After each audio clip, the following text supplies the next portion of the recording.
You know, about to do a little deck tech for some Yu-Gi-Oh now. I mean, for those of you who haven't seen it, we got a wind-up deck profile up, process deck profile, bank control for Magic. This is another deck that the Syndicate's been working with. They're trying to understand the meta, understand how things go. So we're gonna take some time now. I mean, for the rest of the day, you're gonna see several deck profiles come up, and then at the end of the day, probably tonight, me and Lord Credo himself will be on here, YouTube vid, discussing what we feel are the top 10 decks this format, and I'm sure you'll see the wind-ups and all that stuff. We'll be up here, you know, we'll have Matthias coming on, doing his Samurai deck profile, all this stuff's coming up, but for now, it's just me. So, enjoy the video, like, favorite, subscribe. This is Geargia, and it begins with 3 armors. Broken card. Once per turn, flip it face down. If it flips face up, search your deck for a Geargia monster, put it in your hand. So, this card, it allows most combos to pop off. It allows you to spam the rank 4s. This deck can put rank 4s on the board like there's no tomorrow and all this stuff. So, the next card in the deck is Triple Accelerator. This is a card that is uber broken. It reminds me a lot of Wind Up Shark in the fact that if you have the Geargia, it hits the field.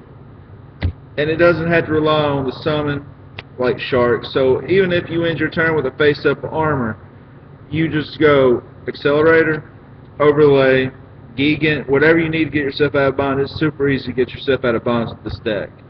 The next card in the deck is Double Arsenal. Dadgummit, Double Arsenal. It allows you contribute the card to special summon 1 Geargia from the deck. A lot of times I use it to trib to get out armor if I need to. Not very often I'll get an Accelerator. It's a good deck thinning tool, and if you need to, you can push with him. Drop him in a couple of Accelerators, he becomes a 1900 beater because he gains 200 for each face-up Geargia on the field. So, yep. Next is the Machina portion. This is the Machina build, by the way. I forgot to mention that. 3 gear frame. This card, I've loved Machina since they come out.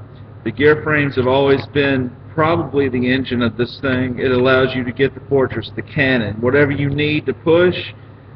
This card is amazing for that. So, with the gear frame, of course, you got to have the 3 fortress.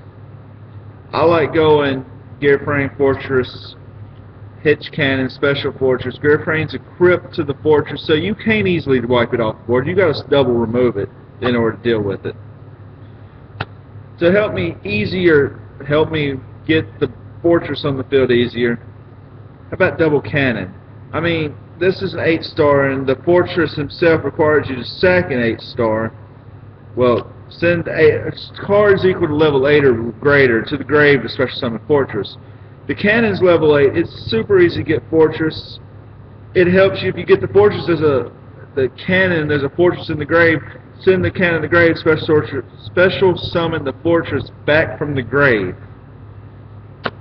I mean, it's really fast build. It's easy OTK. It's in that top, you know, tier of the format. It's kind of at the bottom with like prophecies and things like this because it's overshadowed. It's fairly fast. It hits hard when it does hit. So we're gonna move on to spells. Back row is a problem. So triple MST is what I use. The triple MST, it really helps clear out Mirror Force Torrential. It helps you push when you finally need to do the push. The triple Mystical Space Typhoon is there to help you do it. A lot of times consistency is an issue, so to fix consistency, we run 2 duality. The double duality is so good in here because it allows me to do it, and you know, I can go duality, get armor, set armor in my turn, and it not really put me back very far. Next are the power cards. The, you know, usual cast of power. You've got Book of Moon, Pot of Avarice, Dark Hole, Reborn, Heavy Storm. Yep, that's pretty much in every deck now. And to help OTK, this is a machine deck. Everything in the deck is machines. Limited removal. Swing, you don't have nothing to deal with it. If you don't activate a trap or anything, I'm limited removing during it, and you're going to lose because you didn't react properly to the deck. It runs a very heavy trap lineup. The trap lineup for this deck really reminds me a lot of Macro Rabbit. That deck profile will be up pretty soon after this one. I like the heavy traps in the back row of these decks. It helps them keep them together, running smooth, and really helps you out. And I'm gonna start this with Solemn Brigade. I don't need to say nothing. It's solemn. 2 bottomless trap holder really help deal with that problem cards, Logia, Dolka. You've got problems with High Priestess popping fields and Megalo. Well, bottomless says no to all that, provided you can survive that kind of stuff. Low on life, warning not good enough, compulse. Get rid of the normal summon. It helps slow down wind-ups and things like that. These are proxies for D-prisons. They're in another deck. I just didn't have time to put them in here. But Dimensional Prison really helps get around Stardust, things like that. Mass removal is a big issue. It really helps you set up field presence. So we run 2 torrentials. It clears the board, allows for the Geargians to take off, get the Gigants, go into the big things, and run you down. And for when you try to mass remove the deck, we run double Starlight Road because it's so important not to lose field presence with this deck. The second you lose the field presence, you've lost, and you might as well just go ahead and move on to the next game, and if it's game 3, you're going to cry. So, the extra deck, it runs a lot of rank 4s. It's not complete. I am missing a Gigant and a Big Eye that are in the mail. FedEx screwed up, and I still ain't got it. But anyway, it would be Double Gear Gigant X. Card is amazing. It really, really sets up your hand for the next turn. To go Armor Excel, Gear Gigant X, detach, get Gear Frame to the hand, and you know, go from there. It's amazing for that. And to run 2, it's so easy to get 2. We were tempted to run 3. The deck's all Earth, so why not run Fairy King? He costs all non-Earth monsters 500 attack, so it really helps the Gearga run them over and you keep going. For those people that like to set Sangan and all these cards to get their effects, Marrowgeist really helps that. Run into your Sangan, detach, back in the deck instead of the grave, does really good.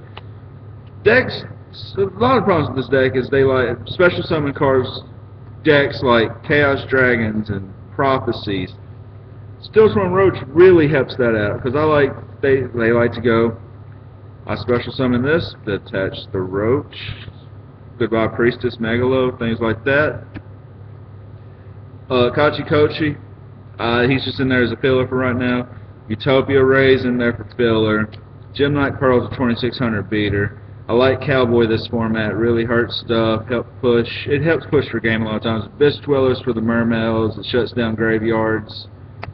Shockmaster because it's so easy to get to him. I mean, it's not as easy as Wando, so when you do, it wins. Utopia, he's pretty standard. Maestro's a standard. Palpable Operative and Zenmeister, they really help set up for the flipping back and forth of your armor to create huge hand advantage. So, have a good New Year. We'll be up with you later. Peace out. Enjoy everything. Happy New Year, all that good stuff. Like, favorite, comment, subscribe. Tell us how we can change everything up.